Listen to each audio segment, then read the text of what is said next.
किसी भी धर्मानुष्ठान में लगने की जो विधि है उसमें शुद्धता का बड़ा विचार किया गया।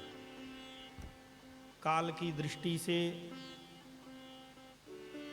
स्थान की दृष्टि से माने देश की दृष्टि से, पुनः द्रव्य की दृष्टि से, यजमान की दृष्टि से, आचार्य की दृष्टि से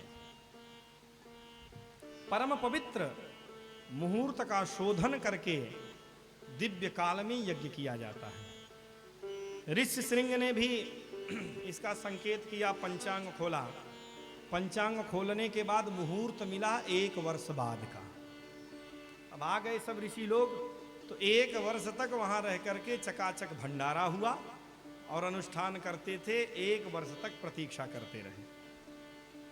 1 वर्ष पूर्ण होने के बाद भगवती सरयू के उत्तर तट में, आप लोग आज दर्शन करने जाने वाले हैं ना?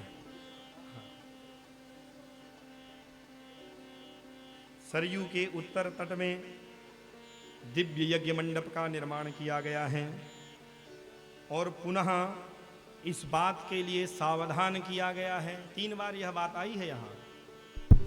छिद्रम ही मृगयन्त्ये विद्वांसो ब्रह्म राक्षसाः विधिहीनस्य यज्ञस्य सद्यः कर्ता विनश्यति।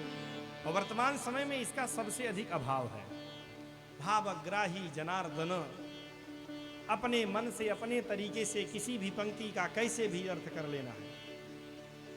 भगवान भाव के भूखे हैं, लेकिन बिना शास्त्र विधि के स्वेच्छाचार पूर्वक यदि कोई कर्म आपने किया, आपको फल नहीं मिलेगा।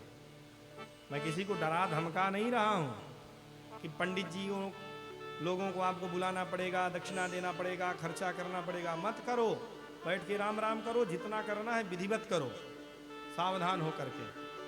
आजकल तो अपने घर ही में, अब ये टीवी में जब से कथा आने लगी, जब से पूजा आने लगी, हर कथा के पहले वही मंत्र बोला जाता है।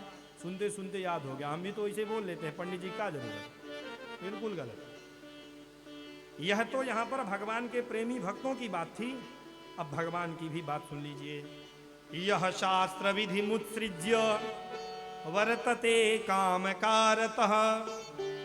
जो शास्त्र विधियों का विधिवत पालन नहीं करते हुए स्वेच्छाचार पूर्वक जो मन में आया, भगवान की आज ऐसी इच्छा थी, हमने कर दिया। वाह, सबसे ज्यादा भगवान की इच्छा का आप ही को बोध हो रहा है। भगवान भी बैठ के सोचेंगे कि हमने कब सोच लिया था ऐसा।